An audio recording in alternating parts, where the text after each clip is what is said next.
Alex Radcliffe from Board Game Co, and this is my end of year purge. Every single year at the end of the year, I try to do a full purge of the entire collection. To that end, well, to be clear, I don't get rid of every game in the entire collection. Rather, I go through my entire collection and I really try to be as cutthroat as possible. Not about the games that I like, but about the games that I think are actually have a chance of getting tabled. The reality is there are so many games that come out every single year, and I am in the fortunate position to be able to constantly get in new games, which does mean that I constantly have to figure out which of those new games are the best, which of those new games are going to replace older games. Is my collection size just constantly ballooning, which frankly doesn't make sense because there's only so much time in the year, and I have to play well, I don't have to. I want to play games that I own, and so I try to keep what I think is the best of the best. Which does mean that the end of year collection purge, more so than the other collection purges that happen throughout the year, the regular games leaving the collection video that goes up on a regular basis, that often is, 2/3 games that are passing through, and then maybe a third of games that are actually leaving for some reason. This, on the other hand, is 95% games that are actually leaving. It's me going around my roughly 300 or so games that are in my collection. I always have a lot of games, but they're always divided between my collection, the games that are going to be reviewed, the games that are leaving. Even right now, this entire room is a mess because I currently have a whole bunch of stuff from PAX Unplugged and all these various bags that will be doing a PAX Unplugged haul shortly. I also have a bunch of games off to the side taken off the shelves because I'm starting to prep for my top 100, a series that is probably done already by the time you watch this video. So you won't see every game in my collection, and you will see a lot of extra games that aren't in my collection. That entire shelf behind me, or half that shelf behind me, is review stuff, or not even review stuff, but just unplayed games. The point is, my goal here is to kind of go through my 300 or so games that are my collection, and then try to think which ones realistically are getting tabled versus which ones I just like a lot and have a hard time getting rid of. So, we're going to see how this goes. This video may well be divided up into multiple parts, meaning even if it's in the same video, there likely will be like a cut or start or stop at different points. Also, I should note, not every game that I own is currently here at the moment. Sometimes they're at different places or different points, and so just trying to figure out some of those you may not see in this, but they may leave in future videos. But either way, let's go ahead and start this off. I'm going to try to go through all the games, giving you quick notes. So there's going to be like roughly 300 games covered in this video, roughly. Add or subtract, especially the ones that are pulled off to the side for my top 100. Those are not going to be on the shelves right now, so we'll see how that goes. But I'm going to try to give you brief thoughts on everything and talk about what is and isn't leaving. This video might have shaky cam. It will have me rambling. This may or may not be your jam. If it is, stay tuned. If it isn't, well, there's plenty of other videos to watch on the channel. Let's go ahead and start this off. We're going to start this off at the far corner of my shelf over here. I'm going to try to have to manage this one-handed because I'm going to be grabbing games off the shelf. But Hoplomachus is definitely leaving at this point. I don't know the exact... I talked about this in my campaign games leaving the collection video. I don't know... I'll get the peripherals later, but I want to remember this, so I'm going to take it off. I don't remember why it's still here. I think it might have been to play remastered while I was still getting rid of Victorum, and I think Hoplomachus is a great game. I played it 2 years ago at Gen Con for the first time. I thought it was fantastic. I still think it's great. I just think other chip theory games are better, and Hoplomachus is one of those, and this does happen, where my initial play was very, very solid, but the more I played it, it was a little repetitive. The new content they have coming out does address that to some extent. It's always hard for me to justify how long do I hold on to something for the potential of it being addressed in the future. So for right now, I think Mega's a copy anyway, if I'm not mistaken, so when the new content comes in, I'll happily play it that way, and I'm happy to have a collection in the game group, even if it's not in my own collection. Wayfarers is still fantastic. I don't know how it'll fare long term, but I think for right now it's still safe. Coimbra is probably safe forever. Quest for Eldorado is probably safe forever. These are games that I don't even play these all the time, but they do, when they get played, they're so good that for right now, they're safe. Safe forever is a strong term, but I think Coimbra and Quest for Eldorado have the longevity. Wayfarers, I wouldn't quite say that about yet, but we'll see. Let's cover, let's go... I'm trying to think the best way to do this. Let's do the whole top of the shelf and then go down. Mechs and Minions, I've said this before, is going to be safe until I actually finish it. Star Realms is back in circulation. This is one where I've had the foil version for a while, and I do like these. I like Star Realms in general, but now that my son is playing it with me, it's safe until he decides he doesn't want to play it anymore. So that's definitely safe for a bit. Deep Rock Galactic, I kind of want to play more of the... In fact, I need to unbox this stuff, but I have the base game. I need to play it more. I'm not yet sure if it's a long-term keeper, but I'm still in the exploratory process. So right now, it's in that making a decision. Moving down, let's go down cubby by cubby. Ignore the various pitchforks and tridents and all that stuff. We have Life of the Amazonia. Life of the Amazon. Oh, interesting. Oh, that's a tough one. do I get rid of Life of Amazonia? I like Life of Amazonia. I really do. But I also like Wondrous Creatures strictly more. I think I can save... no. Nope, not right now. Not right now. It might leave one day. It may well leave. But... there go the pitchforks. Life of Amazonia may leave. I think it's a great game. I just think there are better games, including Wondrous Creatures from the same publisher, is better. This is a solid 4 out of 5, but it's a genre that I frequently have 4.5s or 5 out of 5s, and so I think there's still more I want to see. I wouldn't be surprised if it leaves one day, not because it's not good. It is very good, just because that's a genre that I have so many great games. Like, you have Harmonies and Wondrous Creatures. Am I going to table Life of Amazonia? And the short answer for right now is I still want to try. So it's safe for right now. Witchstone, frankly, is only safe because I still have the expansion and I want to try that one. This likely will go once I do that. Valor and Villainy, I think is still safe. I think most campaign games are going to be safe right now. I already did my campaign Purge, and so the decisions I made around them, for the most part, are probably going to stand true for this video. Moving our way back down and up, we have Foundations, totally safe, not even a question. Sankori, Encyclopedia, both solid 5 out of 5s. 5 out of 5s rarely, if ever, leave my collection. It does happen, but it takes a lot for a 5 out of 5 to leave, and those two are not going anywhere quite anytime soon. Encyclopedia is fantastic and accessible and easy to dive into. Sankori is heavier. I don't love teaching it to new players. It's a little overwhelming, but the experience you have when you play it is so incredible that it's safe. Anno 1800, probably safe for a very, very long time. This is a game that has been in my top 100 for a while. It consistently grows in my top 100. That's a tricky thing as well with games, because you get those first, 4 or 5 plays in, and then you're like, okay, great, this is great. But sometimes as you play it more, it fades out a little bit. And once a game manages to continue to power past that, and if anything, if they stay stable or even grow stronger as Anno 1800 has, then it's totally safe. So Anno 1800, totally safe. Keystone North America, strong cooperative play, strong solo play and strong competitive play, totally safe, not a question. Skytier Horde is great. This is not necessarily a safe forever game, but I like enough what the game is doing that it's sticking around. To me, this is kind of the game experience I get out of a game like Marvel Champions, but if I don't want to deal with all the deck building and I just want to dive straight into it. Great solo and cooperative play, that's Skytier. King Kill is a tough one. King Kill is one that maybe should go at some point, but for right now, I think it is safe. It's a great 2-player experience. My biggest problem is it doesn't get tabled that often, but every time I do table it, I still think it's fantastic, so we're still going to leave it for right now. Nunatuk, on the other hand, this one is going to be one that goes. I give this one a 4 out of 5. I think it's a great game. I stand by that 4 out of 5. It's a solid game. I think that right now I've seen enough of the experience that I'm fine getting rid of this. Also, I should have said this at the beginning of the video. I am aiming to try to see if I can cull 30 games. I'm not going to force myself to do it. I'm not going to get rid of games I absolutely don't want to hit that target number. But I will try to hit that target number if I'm on the fence about certain things. Also, I have shadows, giant shadows behind me as I do this. It's the nature of not really trying to set up for a stable shot. Spectral's gone. Spectral's gone. I think Spectral's great. Spectral is a solid game. Again, another 4 out of 5. I really enjoy it from Bitewing Games. A very, very solid little deductive experience. My main problem is my group doesn't table deductive games as much as I would like. This is not a solo game. You can't play it solo. My group doesn't enjoy deductive games as much as I would want. And to that end, the one that I consistently hold on to, it's somewhere over here. It's somewhere. Oh, here it is. Tiwanuku. Tiwanuku is the deductive game that I consistently force myself to hold on to, because whether or not they play deductive games, that one is great. It's great. And so, games like Spectral, I love Spectral, played it a bunch when I reviewed it, I had a chance to play at Dice Tower East, enjoyed it there, had a chance to play it even after that with another friend. It's a game that I've enjoyed tabling, but my group doesn't ask to play deductive games. Even Tiwanuku doesn't get played that often, but it's good enough that this is the one that I will hold on to no matter what. Otherwise, I think deductive games are more of a exploratory for me. I explore them, I see how much I like them. If I love it, I don't care who's playing with me, I'll wait for the next game group. But for some, and that's true for Tiwanuku. For Spectral, it's very, very good. I enjoy it. Those games don't get tabled enough. TAC is great, never going anywhere.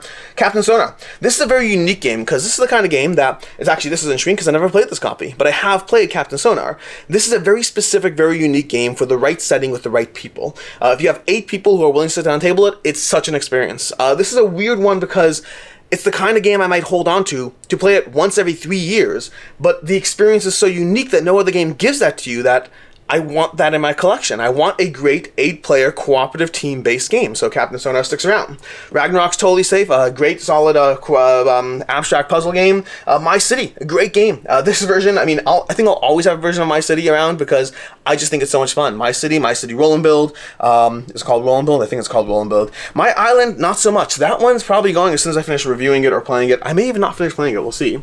Blueprints. Oh my gosh. Okay, this is a tricky one. Do I keep Blueprints? I think we're going to get rid of Blueprints. Now, if I get above 30 games, maybe I won't. Blueprints is good. Blueprints is very good. The problem is, again, just going to my game group, this one is not as well liked as something like Cartographers or Welcome to the Moon. And with limited availability, Blueprints might leave. Blueprints, I think, should leave. But again, not because it's not good. Cartographers is better for me. And my Welcome to the Moon is better for me, and Railroad Inc. is better for me, and so it has fierce competition, so that's why it's going to go, but that's the only reason. Revive is totally safe, great game. Last Light, totally safe. Not a lot of 4X games that genuinely play in an hour, so that one's also safe. Terraforming Mars, I'm sure you can imagine. Fall of the Mountain King is a tough one. Fall of the Mountain King is, so this is where we get into the area control problem, where I've talked about this in a video here or there, but area control is a genre that used to be the dominant game type played in my collection. As my game group has shifted over the past few years, I have found that area control has shifted to being one of the lesser played genres. It still gets tabled. Kemet gets tabled, DI gets tabled, Inish gets tabled, they do, Blood Rage gets tabled, but I would say that Area Control was probably my most played, and now I probably play as quarter of much as Area Control as I used to, which has resulted in hard decisions around anything that has Area Control. If I'm playing it a quarter as much as I used to, and I still have the same number of games and more coming in, what do I do with the ones that aren't as solidified? Because the ones that are solidified are things like Rurik, Inish, Cyclades, Kemet, Blood Rage, DEI, those 6 for sure. I have to think what else. Those 6 are like staples. They are not going anywhere anytime soon. Kemet's at the tail end of that, but those are all pretty solid games that I don't, and El Grande if you're looking at area control, but I'm more talking dudes in a map right now. So Fall of Mountain King is not as solidified. Ragnarok, what's it called? Oh my gosh, Lords of Ragnarok, not as solidified. Even though they're great games, they are fighting for less table time in the genre, which makes it hard. That said, I don't know if I'm ready to let go of either of those yet, but they are kind of in that weird zone where I love them and don't want to get rid of them, but they don't have that grandfathered in that some of my favorite area control games have, and so they are on a theoretical chopping block, but not right now. Maybe we'll reevaluate if we didn't even get to 20 games, we'll see.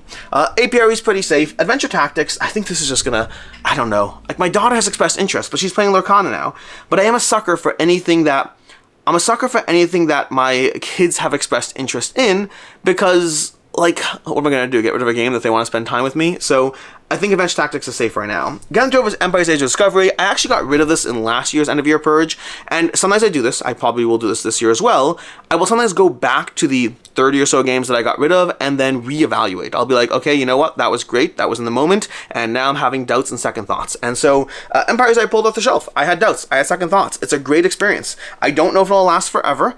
For right now, I think it's still going to be safe. I have not played it since pulling it off the cull pile last year. Still haven't tabled it. There's a reason I took it off the shelf, because it's a game I love, but not a game I'm playing, but I think for right now it's still safe. Keyflower, I still want to play this one more. You've never seen a full review on the channel because I've only played Keyflower once. I thought it was fantastic. I thought it was really, really solid, but I need to explore it more, and it just hasn't happened. So it's in one of those games that just falls into the cracks of I played it, I loved it, and I didn't get it back to the table. But I played it and I loved it, and so until I explore it more, it is safe. Wild Descent, still safe. Blood Rage, still safe. Wild Descent, again, still safe. The Loop is still safe, and Seven Wonders is still safe. All of those are not necessarily forever games, but I think there's a decent chance they'll be here for a very long time. Seven Wonders is always easy to table at various play accounts. Sometimes I'll play it, like, you know, several times in a year. Sometimes a year will go by and I won't touch it, but it's always available and good to have in the rotation. The Loop is fantastic. I played solo and cooperatively, love it. Blood Rage has gone down over time. Like, at one time it was like my #1 game for like 2 years straight, or maybe even 3 years straight, but it has gone down. But it still is amazing. It's still incredible. It's just because it's shifted from, like, you know, #1 to like 40 or 50. It's still 40 or 50 in my top 100. Wild Descent is fantastic. I don't table a lot. I'm still waiting on the Von Rising with optimism in my heart and, you know, less bitterness than I should probably have. But that's Wild Descent, which means now on to shelf 2. By the way, these, I should note, these over here, these core shelves are the main shelves that are my collection, and then that over there, and then that over there. Then over there we get to like unplayed stuff and a little more rotation. I'll cover it as I go. Maybe we'll do Let's do one more here and then we'll jump around. We're heading into 14 minutes into the video and we are one shelf down out of 1, 2, 3, 4, 5, 6. The 6 main collection shelves with things spread around. So this might be a long video. Maybe I'll break it into 2 parts. Let's see how far we get. I might do a 2-parter on this one because it is that long. Let's go to shelf number 2 and spin around in a circle, giving all of you dizziness. Sorry about that. Let's head to the top of shelf number 2, Aquatica. It's safe for a long time. I don't see it going anywhere. Dune War for Arrakis is tough. The problem I have with Dune War for Arrakis is that it's not 2-player long experiences are not the kind of experience I generally play. What does the box say? What does the box say as far as game time? It doesn't. This is one of those we might come back to if we're having trouble getting to 30. This is one we might come back to. I think Dune War for Arrakis is fantastic. The classic game that I would be going up against in my collection is something like Rum and Bones. And you're like, those games aren't at all alike. I know, but when I think of playing a longer 2-player experience, those are the games that I would table. And Rum and Bones, I haven't tabled in like 2 years, and I love it. And so a game that has warmed its way into my heart over multiple plays and a lot more time is going to get more points than a game I've played 2.5 times. So that's the tricky part with Dune. It's not a lack of love or appreciation. It's the nature of, again, that limited playtime area. I think Dune is great. I still haven't done a full proper review. I've done a first impressions on it because I didn't play enough to do a full proper review. Oathsworn is still safe. That's not, we covered the campaign stuff. And Unsettled is not going anywhere. Prime spot in my collection for a reason. Let's cover the shelves over here. Foundation of Metropolis over here. This is safe. It is to me, they take up the same space as 1. It's Foundations of Rome and Foundation of Metropolis takes up 1 space in my collection as far as game count. Resident Evil, fantastic. Rule of Smog, covered it, fantastic. Deep Rock Galactic, still in the experimenting phase. We covered it already with the expansion boxes over there. This is not safe, it's just currently here. Oh, these shelves will go faster because these shelves over here are all 1 game apiece. Skyrise, absolutely fantastic, not going anywhere. Did I put it in my top 100? One second. Skyrise, let's go to my shelf. Skyrise, are you in my top 100? And if so, why not? Dun dun dun, no, Skyrise is not here. We're gonna have to fix that. Oh dear. Okay, so basically what happened here is I have not filmed my top 100, but I've put together my top 100, and Skyrise wasn't on the list, and I need to fix that because Skyrise is fantastic. So I'm gonna have to figure out which game gets proxied out or bumped out or whatever, because that's gonna happen over there. Anyways, Skyrise is fantastic. It's in my top 100. Now, good thing I did this video. Wonderland's War. Ooh, Wonderland's War is going. Wonderland's War is going. Let me grab my little sticker over here. So, not sticker. Sticker sounds like the wrong terminology. Where's my... There it is. This thing. I've showed this in videos before, but we have this over here, which is the great way to get a box out that you can't otherwise. You go like that, you pull, and then it comes out. And then, I'm not going to do this one-handed, so we're going to grab this like this, and put this down over here on my table. We're up to 5 games we are purging.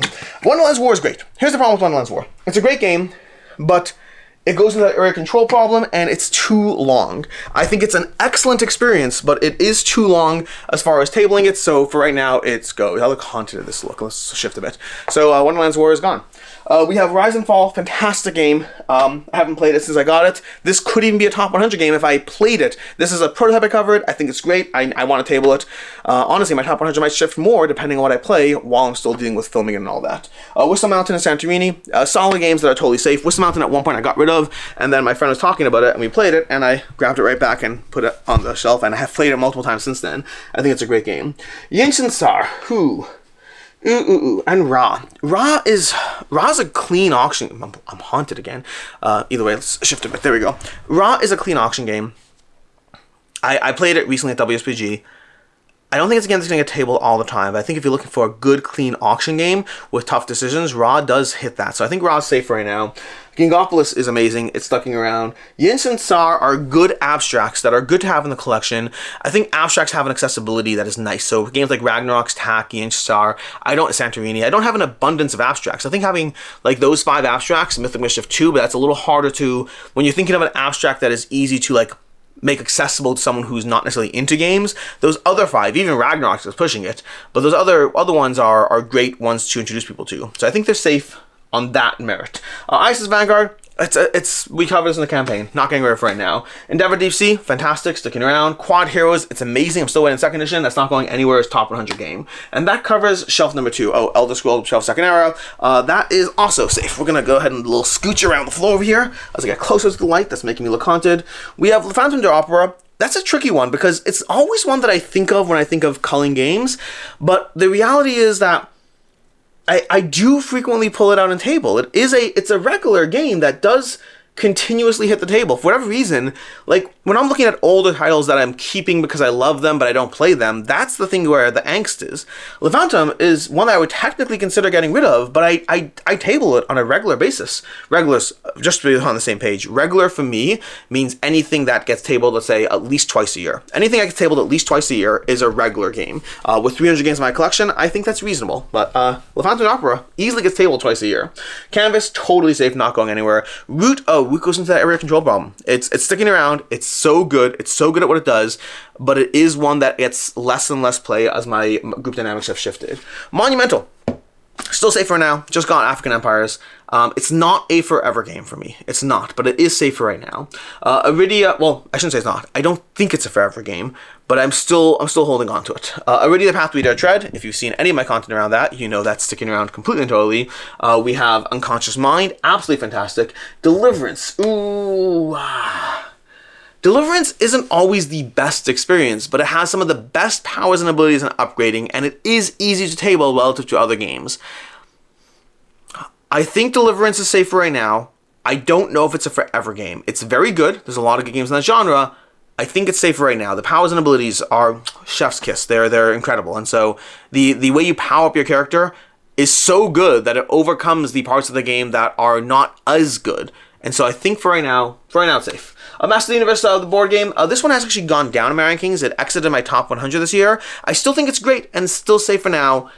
It's that genre is so overpopulated in my collection that it's hard to decide what to do and how to do it. But it is, I will say, I thought it was going to overtake the Rule of Smog, the Rise of Moloch, and it has not. There are things about it that have shifted it downwards. The Rule of Smog holds that top spot, but they are very similar as far as what they're doing. Lords of Ragnarok, like I said already, safe for right now. Still want to play it more, but it is in that, honestly, what do we cover? Like Fall of the Mountain King, whatever. It is in that spot where it's starting to move into a danger zone just because of the way I play games. Just because my group's games and whatnot. Titans is an unplayed game. It's got a top spot here, but it's unplayed. Shouldn't really be there. Tamashii, we cover that, and Project Elite, we cover that in the campaign games video, and Project Elite is totally safe, no issues there. Let's scooch. Oh, here's Cusco. I was just looking for Cusco.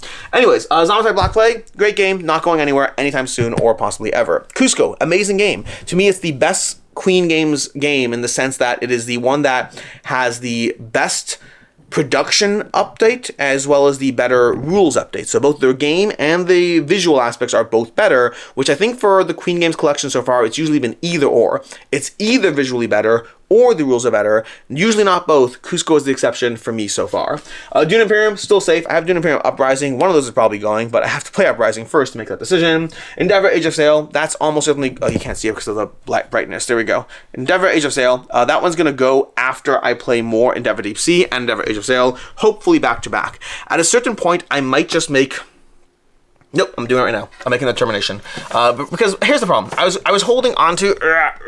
I'm trying to get to 30 games, so this counts now. I was holding on, and then we have Inish, which is totally safe. I was holding on to Endeavor, and I said this in several videos, I was holding on to Endeavor, Deep Sea, and Age of Sail so that I can play them semi-back-to-back, meaning even like a month apart would be fine, and then just be certain about my decision. And that's good and noble in theory. The problem is, in reality, that's giving myself unnecessary homework to force myself into a decision. In fact, I've had the same problem with a few games. We're going to have another one right now, which is Lords of Ragnarok and Lords of Hellas. For a while, I was like, I'm going to hold them both until I have both and play them back to back. And eventually I was like, I'm holding on to these homework assignments. Instead of just playing games I'm actively excited, I'm trying to like double validate my decision of which one to keep. And sometimes it's okay to go with your gut, and I'm especially if you're not playing them. So Lords of Ragnarok is the one that's stuck around for right now. Lords of Hellas left a few videos back.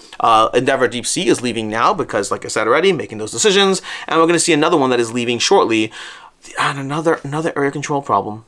We'll get to it. We'll get to it. Okay, that is shelf 2 done. So we're going to go ahead and scooch up so I can go ahead and go to the top and continue this over here. So, Endeavor, Oathsworn, Mythic Mischief, totally safe, as I'm sure you know. Cloudspire is safe. Cloudspire is a tough one, but I like the game enough that I think I'm going to hold on to it for right now. It doesn't get tabled a lot. It's one of those, honestly, Cloudspire and Burn Cycle should both be on the chopping block. I like both enough that right now neither is. Maybe Burn Cycle will be soon. Again, I want to get to 30, and we're up to 1, 2, 3, 4, 5, 6. We're up to 6. Not looking good. Hey, Beast, totally safe. This is the expansion. It doesn't actually exist, the prototype. Three-tail. Ooh, Three-tail.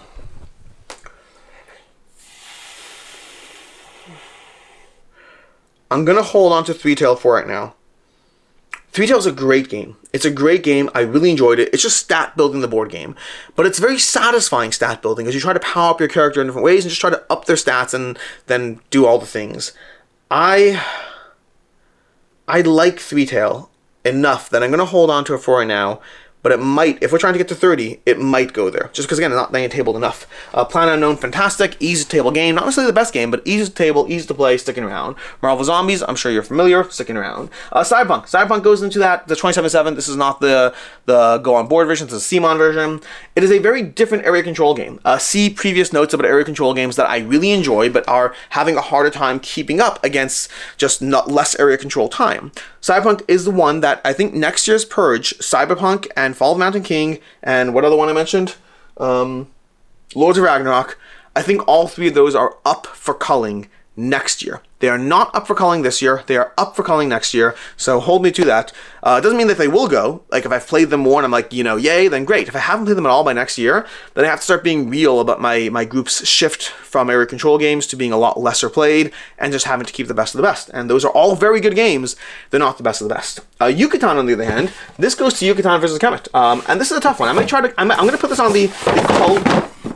Ignore that. I might put this on the cull pile and still try to table it. Yucatan is great. Yucatan is basically Kemet but faster, but it's also, ow, my back. Yucatan is Kemet but faster, but it's also Kemet but I think worse. Let me just grab these. Sorry about this. It's also Kemet but worse in my opinion, meaning it didn't give me the same. And if you watch my review on this, I basically said it. Like, I like Yucatan, but Yucatan was a 4 out of 5, and Kemet's a 5 out of 5.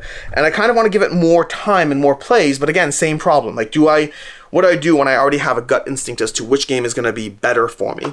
That kind of covers Tenaris Adventures, which I assume Tenaris Adventures is leaving once I finish my current campaign, but we'll see. We'll see what happens there. Castle of Burgundy, not going anywhere. This is the safest game you can possibly imagine. Oathsworn we covered, Cloudspire we covered, which means the rest of the shelf, we have, some of these shelves are still a mess. I never properly organized some of these things, but we have, let's see. We have some Monster Hunter Rural down here. We'll cover that. I have Monster Hunter Iceborne coming, so we'll deal with that. I don't know exactly what's going to happen with those, but we covered that in the campaign video. Primal is as safe as can be as well. Marvel Zombies again, Project Elite, Arena. There's a whole bunch of stuff kind of mixed in here. Casting Shadows, this is not safe at all. This is my unplayed games, but I just need to play it first. Rum and Bones is totally safe. I talked about it a little earlier. That's the one that I could not play Rum and Bones for like 5 years, and I think it would still be completely and totally safe. So it's safe.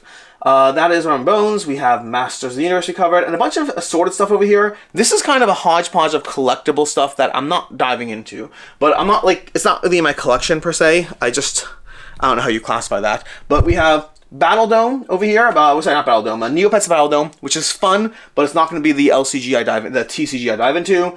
We have Altered, which I still want to open and play a little bit, but again, not going to be the TCG I dive into. And we have Star Wars Unlimited, which I am still unsure about. I think it's great, but I'm playing Lorcana right now, and do I have time for both of my collection? And I don't know the answer to that. So for right now, it's up in the air. But right now, Lorcana is the only TCG I'm currently diving into, and we'll see how things go. That covers that. RuneScape Kingdoms. I covered this in the campaign stuff. I want to play it, and then probably move on from it. Spirit Island over here. That one's sticking around, so we are good to go over there. Marvel Champions, completely sticking around. Both those are fantastic games. Marvel United, sticking around. Again, all those are games that I table and play enough that they are safe. We have Burn Cycle, which might get... If I'm trying to get to 30... If I'm trying to get to 20, here's the deal. If I can get to 20, Burn Cycle's safe. If I can't get to 20, Burn Cycle goes. Burn Cycle is great. I just find that, again, going back to these games that I'm tabling or not tabling, it is a harder to table game. And so it's harder to table. That's the nature of a harder to table game. So Burn Cycle, I think, is safe for right now. but we shall see. If I don't get to 20 games that I'm purging, then it's not safe. DEI, that is a million times safe. It's an absolutely fantastic game. Expeditions, absolutely fantastic, not going anywhere. So that kind of covers what we've got over there. Marvel Zombies, more of that. Again, all the stuff is disorganized. It is what it is. Oracle of Delphi, fantastic game. I think it's a great Stefan Feld game. I hope Queen Games does do a reprinted version of that, because I think that's like a good deluxification. That said, they might do it, and I'll be like, I prefer the older one, so we'll see. Leviathan Wilds is, I cover this in the campaign. That's more of a play and then get rid of, so safe for right now. I just want to table it a little bit more. Life in Reterra. Well, actually, let's go copy by copy. Furnace. Furnace is... I sold the expansion. Furnace is safe. I need to play the expansion. Quest is a tough one. Quest is a very unique game. It's basically... I think it's going to be safe. This is not one that gets tabled often these days, but I still want it for those times that I will table it. I think Quest is safe right now. The Grand Carnival, which I have half a box over here. I don't know where the other half is. It might be on the shelf over there. I think I still want to table the expansion. And I'm not sure if it's going to be safe forever, but it has survived Purge after Purge. Oh, it's right over here. It's right over here. Grand Carnival. But I think I will get rid of Stonespine Architects. Stonespine Architects is excellent, but I kind of get the same vibe as when I'm playing Cartographers. And again, this genre, there's so much in this genre as those points going optimization. Again, I gave this a 4 to 5. I think it's a great game. I just have more that I prefer over this. I think we're going to get rid of Stonespine Architects. We have Amida the Contest, that's safe. We have Viticulture, which I've talked about losing a little bit of the love I had for it. Like at one point it's my top 100. It's not right now, but I think it's still safe right now. Gangopolis, as much as this copy's in shrink, I have played this a lot. This is just, my old copy is really damaged, so I got a new copy with expansion, but Gangopolis is fantastic. Food Chain Magnet is totally safe, not going anywhere. Not when I table a lot. I actually just taught it this past week, but when I do play it, it's an incredible experience. So also, maybe I'll finish this shelf. We're hitting 30 minutes, so I think I'm gonna break this up into 2 videos. We're gonna finish this shelf over here and then call it and come back for video number 2 and recap at the end. So going back to these shelves over here, we covered all this. Leviathan we covered. Life in Reterra is a tricky one. Rurik is safe. Rurik is amazing, incredible, top 20 material since I've played it. Life in Reterra is very good. Life in Reterra is a very good game. I enjoy it a lot. Here's the thing, the varied goals in Life in Reterra make this, I think it's safe right now. I think it's safe. This is so interesting to me because Life in Reterra and Stonespine Architects are both very good games. I think the thing that has me more interested in Life in Reterra is the variable goals means it's a slightly, the various nut goals, the buildings being different, means it's a slightly different experience every time. So I still want to hold on to that one a bit more. This might get cut if we're trying to get to 30, but for right now it's safe. Again, there's lots of competition in this puzzly style game, but for right now it's safe.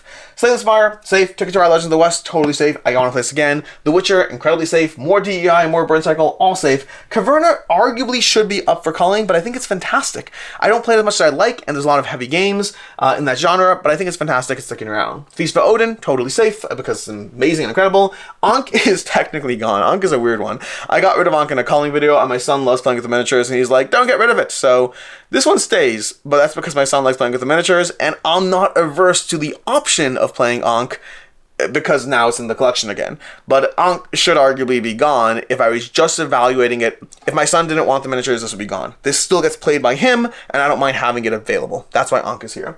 Kingdom Rush over here. Kingdom Rush is totally safe. I got covered in the campaign game Purge. Mosaic is fantastic. Love it. Not going anywhere. Roads and Boats. Never played. Probably should get rid of it. Not going to right now. We have some Railroad Ink up there, and that's kind of what we have for these 4 shelves over here. 1, 2, 3, 4, 5 shelves. We have the 5 calyxes down, and here's where we are so far. Okay, so let's do a little bit of a recap at the end of video 1, and we'll come back for video 2. Video 1 recap is as follows. We are currently up to the following games getting rid of: Blueprints, Spectral, Nunatuk, Hoplomachus, Yucatan, Wonderland's War, Stonespine, and Endeavor. That is 1, 2, 3, 4, 5, 6, 7, 8. 8 videos out of 8 games out of 30 that we're trying to cull. Not looking good for my target goals. Now, the good news here is I do allow myself to get rid of games that I haven't played yet for this series over here. So we are going to go through that. In fact, what I'm going to do right now is here's some of the organization stuff. We have one more shelf that is full on my collection. We have the top over there, which is just a mess of a whole bunch of things. Games I own, games I'm trying to review, stuff like that. Then we have the 2 shelves down there are these 2 shelves. This shelf here and that shelf there are a combination of review copies and then just unplayed games. There might be a played game games snuck in there, here and there, but it's mostly review copies and or unplayed games. I'm going to go through those, and review copies are commitments. Those don't leave. Unplayed games I got for myself, those can leave. In the back room as well, I still have some residual stuff that I just never got around to organizing. You probably saw that in the campaign purge video. So I'm going to go into the back room, grab out the stuff that I think I want to be present for the video, and then come back to you for that. So we're currently up to 8 out of 30, not doing great. And we're going to call this video 1 over here. We'll be back with video 2, and video 2 is going to have me continuing to try to get to at least 20, and then seeing what else ends up getting cut, just because I have to. So thanks for tuning in for part 1 of this video. This is part 1 of the games leaving the collection, final collection purge for the year. I don't know whether part 2 goes up the same day or not. Part 2 might go up the same day. We'll see. I don't know when. You can check out the video and we'll go from there. Until next time, I'm Alex Radcliffe from Board Game Co. I hope you enjoyed this video, and as always, I hope you have a good one.